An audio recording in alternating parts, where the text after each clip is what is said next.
नाम भजन के कितने प्रकार हैं? नाम भजन के 3 प्रकार हैं। नाम जप, नाम कीर्तन, नाम स्मरण।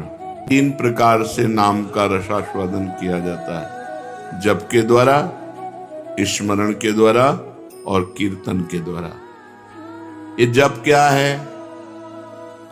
प्रभु के जिस नाम में रुचि हो या जो नाम गुरुदेव ने दिया हो, उसी नाम की बार बार आवृत्ति करना, बार बार जपना, इसी को जप कहते हैं। तो जप कितने प्रकार का होता है?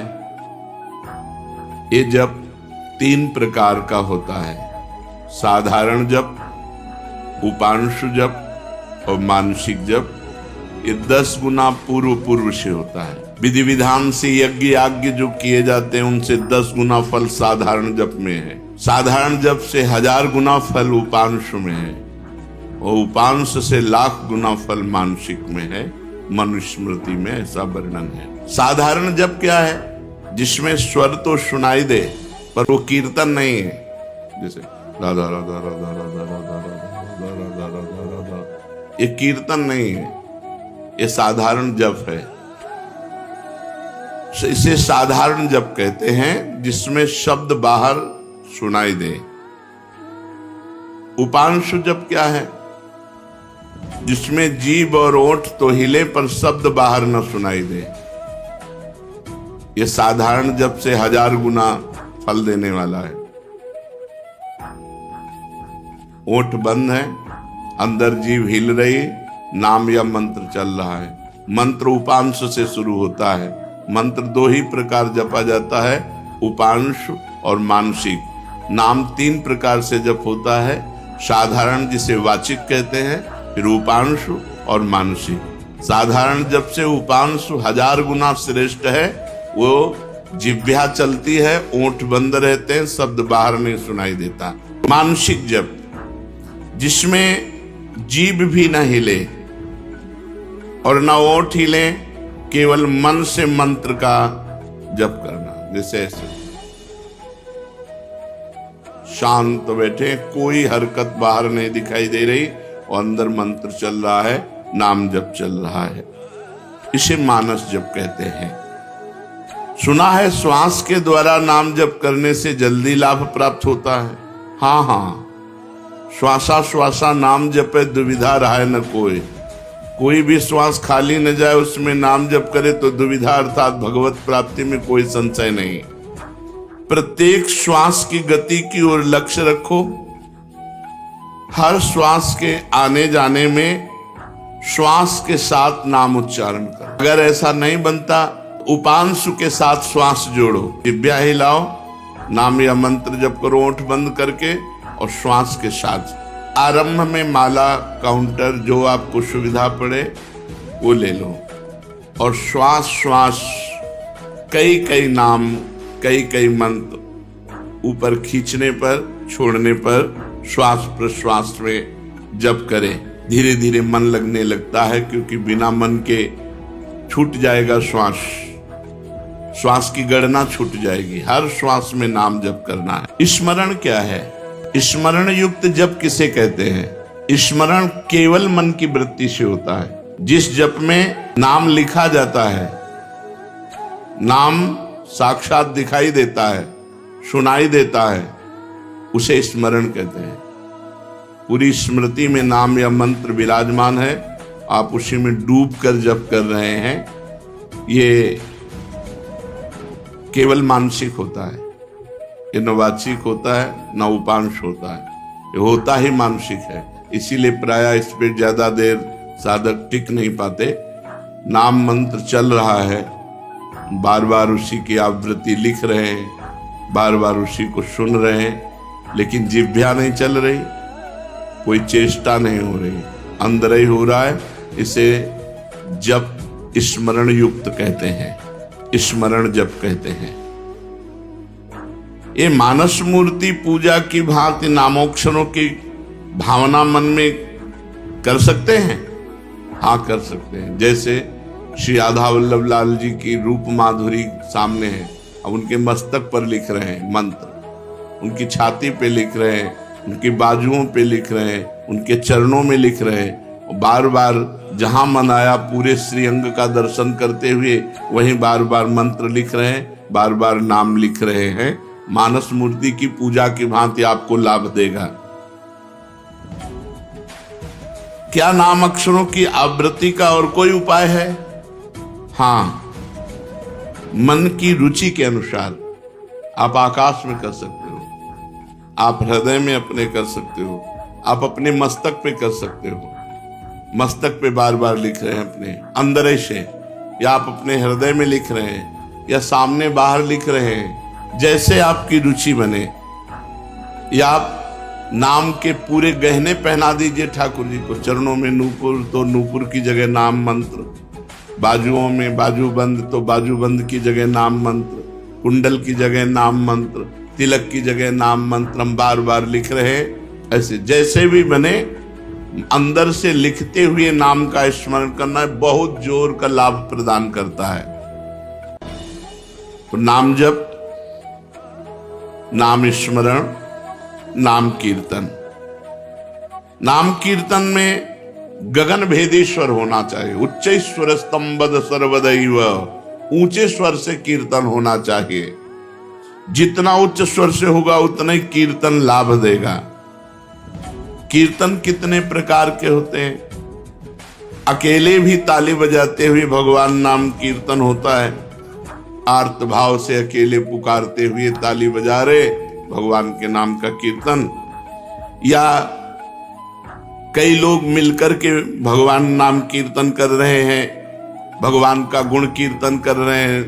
मृदंग है, मंजीर है, ढफ आदि वाद्य बजाते हुए कई लोग मिलकर भगवान के नाम का कीर्तन, गुण कीर्तन। संकीर्तन का क्या प्रभाव है? जहां तक नाम पहुंचेगा वहां तक निष्पाप कर देगा। जिनके कानों में पशु पक्षी, जिनके भी कानों में नाम ध्वनि गुण ध्वनि पहुंची, गुण ध्वनि चतुरासी जी, जैसे आप चतुरासी जी गायन करते हैं, ये गुण ध्वनि है, महिमा ध्वनि है। नाम ध्वनि, नाम कीर्तन, राधा राधा राधा, ये जहां तक जिसके कानों में पहुंचेगी पशु पक्षी चिड़िया सबके पाप को नष्ट कर देती है। इसीलिए इसे उच्च स्वर में गाया जाता है। यहां तक कि जड़ वृक्ष भी पवित्र हो जाते हैं, वो जगह पवित्र हो जाती है जहां नाम कीर्तन होता है। ये तो हम समझ गए। अब हर समय नाम जप कैसे हो? भगवान के नाम में महत्व बुद्धि होने से, अपनी भूल पर पश्चाताप होने पर, मैं क्यों भूल गया इतने सेकंड नाम, और बार बार नाम की आवृत्ति अभ्यास करने से, अभ्यास की कमी के कारण, महत्व बुद्धि ना होने के कारण, भूल जाने पर पश्चाताप ना होने के कारण आपका भजन छूटता है। पूर्ण विश्वास करो, इसी नाम से सब कुछ हो जाएगा। नाम में रुचि हो जाए, नाम में प्रेम हो जाए, यही हमारी साधना की पूर्णता है। विश्वास और प्रेम ही भजन है। भजन क्या है? विश्वास और प्रेम। नाम में रुचि और विश्वास, एक इसी नाम जप से सब कुछ हो जाएगा। नाम में ही विश्वास और नाम में ही रुचि, इसे ही भजन कहते हैं। और भजन करते हुए भी यदि भजन में रुचि नहीं हो रही तो 10 नामापराधों में कोई एक अपराध बन रहा है, उससे बचना चाहिए। पहला, संत पुरुषों की निंदा। ये बड़े बड़ों से बन जाता है। जिनको अपनी साधना का गर्व होता है उनसे जरूर बन जाता है अपराध। वो दूसरे को लघु समझते हैं, हे समझते हैं। और जहां साधना इस बात की है कि सबको अपना भगवान मानना है, वासुदेवा सर्वम, सबको भगवान मानना है। मैं सेवक सचराचर रूप स्वामी भगवंत, मैं सेवक हूँ, चराचर जगत मेरा भगवान है। लेकिन अपराध तभी बनता है जब अपने को बड़ा भजनानंदी, बड़ा साधक, बड़ा तपस्वी, बड़ा संत मान लेते हैं, तो फिर अपराध बनने लगता है। या हम किसी संत में दोष दर्शन करते हैं तो अपराध बनने लगता है। देखो, एक संतों की स्थिति होती है, कुछ स्थितियां ऐसी संतों की होती जिनको देखकर आपको लगेगा ये पूरे संसारी हैं, लेकिन वो संसारी नहीं, वो बड़े भागवतिक हैं। हम बाहरी स्थितियों से नहीं समझ सकते हैं। पूज्य स्वामी श्री अनंग बोधाश्रम स्वामी जी महाराज दिगंबर रहते, गंगा जी के किनारे 12 महीना कष्ट सहते, और जब वहां खेत करने वाले जो तरबूज की खेती, सब्जी की खेती गंगा किनारे करते हैं, वो जब आते तो उनके पीछे लग जाते हो, कहते सुनो थोड़ी तमाकू दे दो, थोड़ी तमाकू दे दो। जहां धर्म सम्राट कर पाते जी साष्टांग दंडवत जिनको करते थे, प्रभुदत्त ब्रह्मचारी जी भगवान मान के आराधना करते थे, वो महापुरुष वो कहते स्वामी जी तुम रोज मांगते हो, हम गरीब आदमी कहां से तुम्हें दें? अरे बोले थोड़ी दे दो यार। अब आप कैसे पहचानोगे कि किस कोटि का महापुरुष है? अगर आप उनकी इस चेष्टा को देखेंगे तो आपकी अश्रद्धा ना हो जाएगी, यार तमाकू, थोड़ी तमाकू के लिए इनके पीछे ढूंढ। और ऐसे महापुरुष के बड़े बड़े महापुरुष साक्षात चरणों में लौटते। संतों की बाहरी चेष्टाएं कुछ ऐसी हो सकती हैं जो हमारी समझ के परे हों, तो उन्हें केवल नमस्कार करें। पहला नामापराध है संतों की निंदा करना, सत्पुरुषों की निंदा करना। ये नियम ले ले, हमें किसी संत की निंदा नहीं करनी। और संत चाहे 1000 वर्ष से तपस्या कर रहे हो, चाहे आज दीक्षा लिया हो, शालिग्राम भगवान चाहे 100 वर्ष से सेवित हो, चाहे अभी विराजमान हो, वो बराबर होते हैं। जब पारस ने स्पर्श कर दिया तो चाहे 100 वर्ष पुराना सोना हो, चाहे अभी का सोना हो, वो तो सोना सोना ही है। ऐसे ही संत संत हैं, कभी किसी साधक के प्रति भावना नहीं तो कल का छोरा है, नहीं नहीं। वैसे भी सब में भगवान विराजमान है, संपूर्णतया भगवान ही सब, वासुदेवा सर्वम ही। तो फिर संत वेश है तो हमें नमन करना चाहिए, हमारे नेत्र सबको नमन करे। अगर किसी को छोटा मानते हैं तो दोष दर्शन हो जाएगा। सब में भगवान है। तृणादपि सुनीचेन तरोरुषैष्मणा। नाम जापक, नाम कीर्तन करने वाला कैसा होना चाहिए? तृणादपि सुनीचेन। क्यों? क्योंकि अगर ऐसा भाव नहीं तो निंदा किसी न किसी की करेगा, और नामापराध नाम में रुचि नहीं होने देगा, नाम जपने में बाधा पहुंचा देगा। इसलिए सबसे पहला है संत अपराध, भक्त अपराध। भक्तों की निंदा, संतों की अवहेलना ऐसा है कि बड़े से बड़े तप को एक क्षण में नष्ट कर दे। भक्तन निंदा अति बुरी भूल करे जिन कोय, किए सुकृत बहु जन्म के क्षण में डारे खोए। एक क्षण में बहुत जन्मों के पुण्य नष्ट हो जाएंगे, एक जन्म की कौन बात कहे। इसलिए डरो, भक्तन के अपराध से डरपत रहो। ध्रुवदास जी ने कहा शांत। कोई आके गाली दे जाए, 1-2 थप्पड़ भी मार जाए तो राधे राधे। हमारे भगवान हमारी परीक्षा ले रहे हैं, हमारे भगवान आकर के हम पर कृपा कर रहे हैं। यही भाव रखो। तृणादपि सुनीचेन। मैं भी तो संत हूं? नहीं, मैं नीच हूं, मैं अधम हूं, और सब संत हैं, सब भगवान के स्वरूप हैं। ऐसा मानने वाले से कभी अपराध ही नहीं बनता। अपराध बनता है जब गुणाभिमान होता है, अपने में गुणाभिमान होता है, तब दूसरों में दोष दर्शन होता है। इसलिए यदि नाम में निरंतर प्रगति, उन्नति, रुचि निरंतर जपने की प्राप्त करनी है, तो 10 नामापराध से बच जाए। पहला नामापराध संत पुरुषों की निंदा। इससे ये बहुत खतरनाक है। विश्व में हर अपराध क्षमा करने के उपाय हैं, लेकिन वैष्णव द्रोह, संत निंदा, भक्त निंदा का उपाय नहीं। भूत वज्र की लीक, इसे वही भक्त क्षमा कर दे तो बात अलग है जिससे आप अपराध किए हो, अन्यथा भगवान भी क्षमा नहीं करते। जब दुर्वासा जी भगवान के पास गए तो श्री भगवान ने कहा अहम भक्त पराधीनो असुतंत्र इव द्विज। मैं परतंत्र हूं, ये सुदर्शन मेरे कहने से नहीं रुकेगा। अगर इसके ताप से मुक्त होना चाहते हो तो अम्बरीश जी के चरण पकड़ो जाकर। ऐसा ही करना पड़ा दुर्वासा जी को। इसलिए काहे को व्यर्थ में विपत्ति मोल में ले, काहे को पाप की गठरी सिर पर चढ़ावे, किसी की निंदा ना करे। हमको क्या लेना, भगवान जिसको जैसा चला रहे वैसा चल रहा है। तेरे भावे जो करे, भलो बुरो संसार, नारायण तू बैठ के अपनो भवन बुहार। तू अपने अंदर देख, जिन दोषों को देखो, भगवान से प्रार्थना करके उनकी निवृत्ति करो, दूसरों के दोष दर्शन मत करो। दूसरा, नामों में भेदभाव, ये नाम दो। सब नाम समान फलदायक है। तुम्हें जो गुरु जी ने दिया है, तुम्हारे लिए सर्वश्रेष्ठ वो है। ध्यान रखो, सब नाम समान फलदायक है, समान सामर्थ्य है, लेकिन हमें जो गुरु जी ने दिया है वो हमारे लिए सर्वोपरि। जैसे हमारे लिए राधा नाम सर्वोपरि। तो सब नाम हम जब बोलते हैं तो ये बोलते हैं, राम कृष्ण हरि शिव जो तुम्हें प्रिय लगे जपो।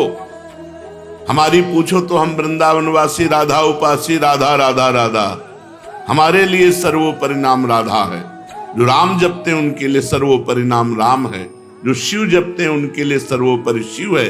जो कृष्ण जपते हैं उनके लिए कृष्ण है। हर नाम समान सामर्थ्य वाला, समान फलदायी।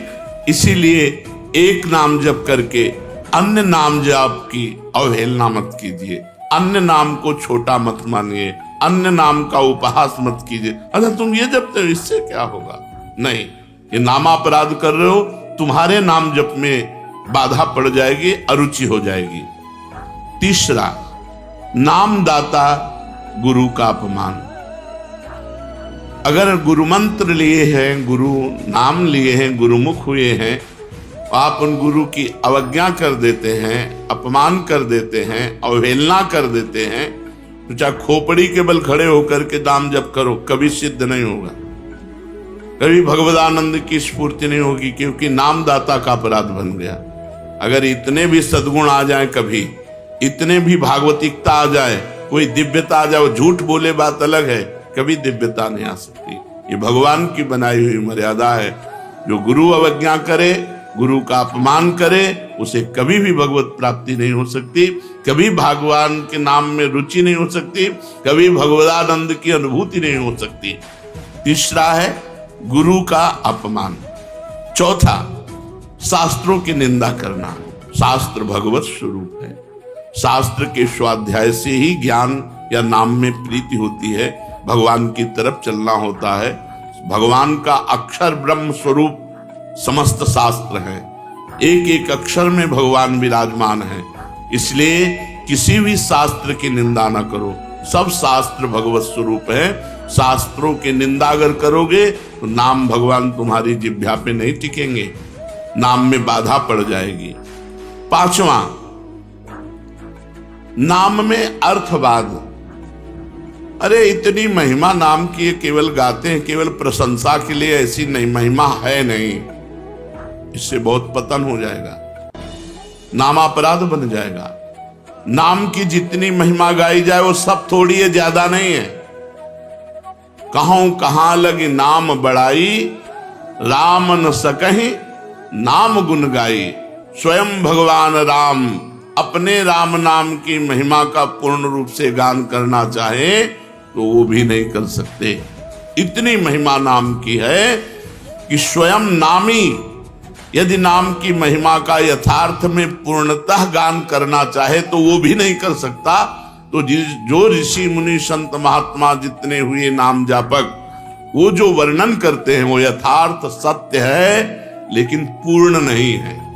पूर्ण तो भगवान भी नहीं नाम की महिमा का गान कर सकते। इतनी अपार महिमा नाम की है।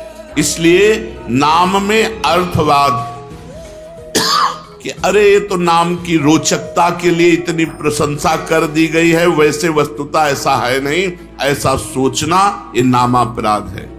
छठा, नाम का सहारा लेकर के पाप करना। कोई पाप कर्म कर रहे, अरे नाम जप लेंगे उससे नष्ट हो जाएगा। पीछे आपने सुना है कि जो नाम के बल से पाप करते हैं उनको अवश्य नरक मिलता है, क्योंकि नाम अबलो नशानी अब नानसे, आज तक किया अब नहीं करूंगा, जपो सब पाप नष्ट हो जाएंगे। लेकिन ये उत्साह रख कर पाप करना कि चलो मैं शाम के खूब राधा राधा रट लूंगा, हर नाम एक नाम में जितनी सामर्थ्य उतना कोई पाप कर ही नहीं सकता, तो मैं मनमानी पाप करूं और शाम के नाम जप करूं, नहीं, तुम्हें नरक की प्राप्ति होगी। तुम नामापराध कर रहे हो, नाम का सहारा लेकर पाप करना। 7वां, धर्म व्रत यज्ञ आदि के साथ नाम की तुलना करना, किसी और साधन से नाम की तुलना करना। नाम अद्वितीय साधन है, नाम के समान कोई भी साधन नहीं है, चाहे यज्ञ हो, चाहे व्रत हो, चाहे दान हो, चाहे तीर्थ याटन हो, नाम के समान नहीं है। इसलिए नाम के बराबर कि भाई तुम नाम जप कर रहे हो, हम गंगा नहा के आ रहे हैं, तुम नाम जप कर रहे हो, हम अमुक धर्म कार्य करके आ रहे हैं, तुम नाम जप कर रहे हो, हम अमुक व्रत कर रहे हैं, हम तो 108 यज्ञ कर रहे हैं, तो नाम जापक की बराबरी किसी से नहीं हो सकती। नाम की समानता धर्म व्रत यज्ञ आदि के साथ तुलना करना। नाम जापक जब गंगा जी को स्पर्श करता है तो गंगा जी निष्पाप हो जाती है, गंगा जी निष्पाप हो जाती, गंगा पापम, गंगा जी पाप का नाश करते हैं। लेकिन जब नाम जापक गंगा जी का स्पर्श करता है तो गंगा निष्पाप हो जाती है।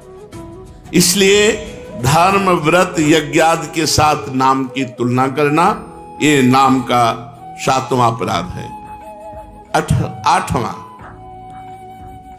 हरि निंदक, हरि विमुख,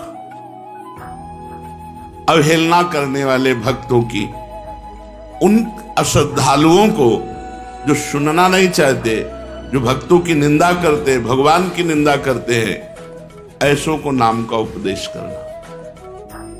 अब यहां विचारणीय विषय है, जो सुनना नहीं चाहते हैं, अभी आपने सुना कि जब नाम कीर्तन किया जाता है तो यदि उनके कान में नाम पड़े उनका भी मंगल हो जाएगा। उनको उपदेश नहीं करना, लेकिन नाम सुनाना है। दूर से भगवान नाम की जय घोष करनी है, घोर पापी के भी कान में जाएगा तो उसका मंगल करेगा। नाम कीर्तन की महिमा में सुना, तो यहां ये बात नहीं है, यहां बात कही जाती है उसको शिष्य बनाना, उसको उपदेश करना। जो अश्रद्धालु है, सुनना नहीं चाहता, हरि निंदक है, भक्त निंदक है, ये नामापराध है, ऐसे को शिष्य नहीं बनाना चाहिए। लेकिन नाम कीर्तन सुनने का सब कोई अधिकारी है। जैसे जगाई और मधाई, मांस मदिरा आदि सबसे युक्त पुरुष, घोर दुष्ट स्वभाव, भक्त को देख करके ही गाली देना और उनका उपहास करना। हरिदास जी ने कहा नित्यानंद महाप्रभु से, छोड़ो, इनके समीप भी नहीं चलना, ये मोहल्ले में उनका तंबू लगा हुआ है, शिविर लगा हुआ है, चलोगे ठीक नहीं है। काहे को मधुमक्खी के छत्ता पे ईंट मारे, वो भनभना के तुम्हारे ऊपर ही आएंगी। तो नित्यानंद महाप्रभु ने कहा अधिकारी तो यही है, ऐसे लोग ही अधिकारी हैं हरिनाम के, जो घोर पापाचरण में रत हैं, उनके कान पर यदि हरिनाम जाएगा तो उनका भी मंगल हो जाएगा। जाके महामंत्र का उच्चारण किया, परिणाम वही हुआ जैसे बर्रा के छत्ता में कोई ईंट मार दे। शराब के नशे में थे, एक घड़ा उठाया और फेंक के मारा तो नित्यानंद महाप्रभु के सर पर लगा और रक्त स्राव होने लगा। भगवान नाम उच्चारण करते हुए ये प्रहार उनको सहना पड़ा। उनके लिए जब सूचना मिली चैतन्य महाप्रभु को तो भगवद आवेश में आ गए और सुदर्शन चक्र का स्मरण किया। सबने प्रार्थना करी, नित्यानंद महाप्रभु चरणों में लौट गए, प्रभु आपका अवतार दुष्टता का नाश करने के लिए, दुष्टों का नाश करने के लिए नहीं, प्रभु ये आपके विशेष दया पात्र है, कृपा पात्र है। आखिरकार उन दोनों भाइयों को महाभागवत बना दिया, जगाई मधाई को महाभागवत बना दिया, उनके नाम के घाट बने हुए हैं। तो भगवान नाम सुनने का अधिकारी सब कोई है, लेकिन भगवान नाम की दीक्षा का जो हरि निंदक है, भक्त निंदक है, अश्रद्धालु है, ऐसे को यदि नाम उपदेश किया जाए तो नामापराध लगता है। 9वां, इतनी नाम की महिमा सुनी और फिर भी नाम जप नहीं किए, ये नामापराध है। ये 9वां नामापराध है, नाम की महिमा सुनकर नाम में प्रेम ना करना, नाम की महिमा सुनकर नाम जप ना करना। इतनी महिमा सुनी, भगवान ने इतनी कृपा करी कि नाम की महिमा सुनवाई और आप नाम जप में नहीं लगे, अब आप अपराधी हो, आपको दंड मिलेगा। 10वां, मैं मेरे में फंसे रहना और भोगों से प्रेम करना और नाम का विस्मरण कर देना। नाम गुरु जी ने दिया, जपने की प्रेरणा की, मैं मोर तोर तैसी माया में फंसे रहे, भोगों में फंसे रहे, तुम्हारी दुर्गति पक्की होगी। ये 10 नामापराधों से यदि बच जाए तो नाम जप और नाम कीर्तन में आसक्ति हो जाएगी, नाम में प्रेम हो जाएगा। यदि हमें नाम में प्रेम नहीं हो रहा तो देख लो इन 10 नामापराधों में कोई एक अपराध बन रहा है। पहला, संत पुरुषों की निंदा। दूसरा, नामों में भेदभाव। तीसरा, गुरु का अपमान। चौथा, शास्त्र निंदा। 5वां, हरिनाम में अर्थवाद। 6ठा, नाम का सहारा लेकर पाप करना। 7वां, धर्म व्रत यज्ञादि के साथ नाम की तुलना करना। 8वां, अश्रद्धालु हरि विमुख और सुनना ना चाहने वालों को भी नाम का उपदेश करना। 9वां, नाम का महत्व सुनकर भी नाम में प्रेम ना करना। 10वां, मैं मेरे तथा भोगादि विषयों में लगे रहना। ये 10 नामापराध है। अब आज हमको पता चला 10 नामापराध हैं, इनमें हमसे कई नामापराध हो गए, तो उनसे कैसे छूटे? तो प्रश्न है, नामापराध यदि बन जाए तो उससे छूटने का उपाय क्या है? नामापराध यदि बन जाए तो उससे छूटने का उपाय क्या है? तो कहते हैं कि नामापराध को छुड़ाने के लिए नाम ही है। पश्चाताप करते हुए नाम जप करो, वो नामापराध को भी मिटा देगा। अपनी भूल को, अपनी गलती को बार बार दोहराओ, मेरे से ऐसा क्यों हो गया, हे भगवान ऐसा नहीं होना चाहिए था, राधा राधा राधा राधा, वो भस्म हो जाएगा। अंदर जलन होना, पश्चाताप होना, अपनी भूल स्वीकार करना और नाम जप करना, तो नाम जप से ही और पश्चाताप से ही आपका नामापराध नष्ट हो जाएगा। नाम आश्रय से चमत्कारी लाभ होने का क्या उपाय है कि हमारे जीवन में चमत्कार होने लगे? ऐसा कोई उपाय बताइए। चमत्कारी लाभ, भाई नाम स्वयं में चमत्कार है। एक बार श्री ज्ञानदेव जी और नामदेव जी ब्रजमंडल में परिक्रमा के लिए आदि दर्शन के लिए, वो तो महायोगी ज्ञानदेव जी सूक्ष्म रूप धारण किया और कुएं में जाकर जल पियाए, पर अपनी प्यास बुझा ली। नामदेव जी से कहा आप, तो उनका हमारे पास तो योग है नहीं, नाम ही है, विठ्ठल विठ्ठल विठ्ठल विठ्ठल। कुएं से पानी उतरने और समीप से आके बहने लगा और पीने लगे। नाम सर्व चमत्कारी, नाम सर्व चमत्कारी। कबीरदास जी के एक शिष्य जो आए थे उनसे शास्त्रार्थ करने, पद्मनाभ जी, वो जा रहे थे तो एक भीड़ लगी हुई थी। ऐसे कौतूहल बस देखा क्या बात है, तो एक आदमी आत्महत्या करने जा रहा था। उसे गलित कुष्ठ था शरीर में, तो पत्थर बांध करके वो गंगा जी में डूबकर मरना चाहता। पद्मनाभ जी नजदीक गए, उनका ऐसा क्यों करना चाहते? बोले कोई प्यार नहीं करता, जिसको देखो मुझे घृणा की दृष्टि से देखता है, और मेरा शरीर गलित कुष्ठ पीप मवाद, मैं नहीं जीना चाहता, इसलिए मैं आत्महत्या करना चाहता हूं। तो उनका डुबकी लगाओ, गंगा में खड़े हो, एक डुबकी लगाओ, राम देखो 2 डुबकी 3 डुबकी में एकदम फ्रेश शरीर। जब लौट कर गए तो कबीरदास जी से कहा कि बड़ी चमत्कार पूर्ण नाम की महिमा है। क्या? बोले गलित कुष्ठ ने जब हमने प्रेरणा की तो राम बोलकर जो डुबकी लगाई उसका गलित कुष्ठ, तो उनका राम पूरा नाम नामाभास से ठीक हो सकता था। कबीरदास जी ने कहा नामाभास से ठीक हो सकता था। भाई जी महाराज ऑफिस में बैठे थे राधा बाबा के साथ, सूचना है कि कोई आदमी आया है आपसे जरूर मिलना चाहता है, वो बहुत पीड़ित है, तो कंबल ओढ़े हुए थे। भाई जी क्या बात है भाई? तो उनका मैं आत्महत्या करने जा रहा हूं। क्यों? कंबल हटाया, देखा पूरा शरीर गलित कुष्ठ से। उनका गलित कुष्ठ।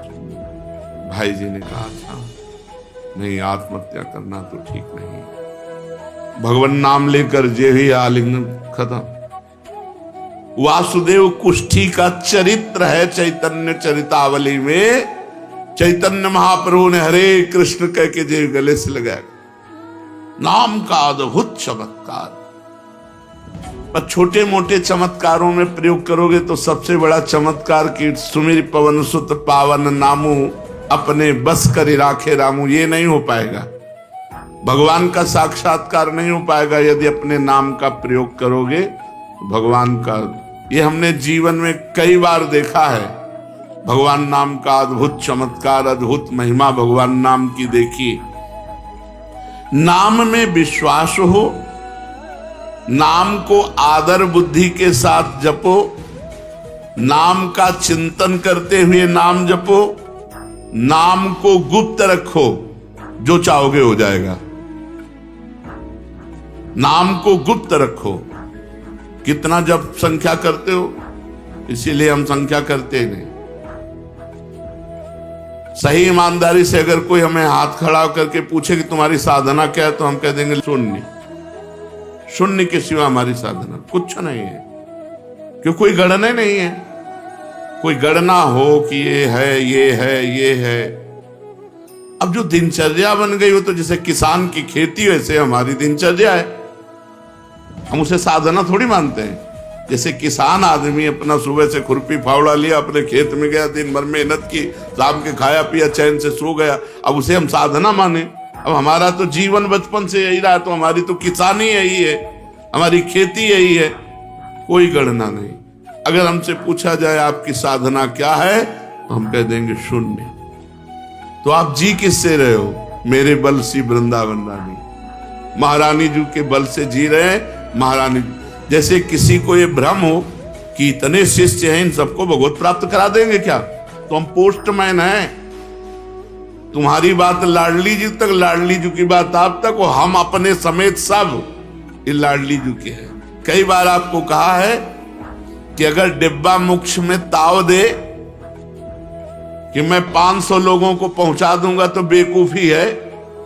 उसका कनेक्शन इंजन से है। इंजन में 2-4 लोग जाते हैं और डिब्बे में 100-200 लोग बैठ करके स्टेशन पहुंच जाते हैं। हमें डिब्बा, इंजन नहीं है कि तुम्हारे में क्या पावर है दिखाओ, तो शून्य है पावर। और पावर इतना है कि सैकड़ों को लाद के पहुंचा देंगे। वृंदावन धाम में बैठ के कहते हैं पावर की पूछो तो धाम में कह रहे हैं इससे ज्यादा सत्य प्रमाणित क्या हो गया। कोई कहते हैं कि भाई सत्य बोलना है तो मंदिर में बैठो, धाम में बैठ के कह रहे हैं कि लाडली जी तक सैकड़ों को पहुंचा सकते हैं। पावर की पूछो तो शून्य है, कनेक्शन की पूछो तो महान है। कनेक्शन से हम जा रहे हैं। कैसे उपापी क्यों न हो हरिवंश नाम जो ले, अलक लड़ेती रीझ के महल खवासी दे। हरिवंश प्रताप ही जानत हैं, हरिवंश प्रबोध क्या प्रताप। श्री हरिवंश प्रताप नाम नौका निज खेवक, बहुसागर सुख तरत निकट हरिवंश। आवा भैया नाव में बैठ जाओ। बैठ गए किसकी? हरिवंश की नाव में। खेवैया वो हैं अपने बैठ के तरंगे देख रहे हो, निकुंज पहुंच गए। जिनको संशय है कि डिब्बा नहीं पहुंचा सकता, तो इंजन में जगह नहीं है। आप ये पक्की बात समझ लो, इंजन में जगह नहीं है, डिब्बा में ही विश्वास करना होगा। और हमें डिब्बा तो अगर जगह न मिले तो ठस के बैठ जाओ, पहुंच जाओगे, इसमें चिंता न करो।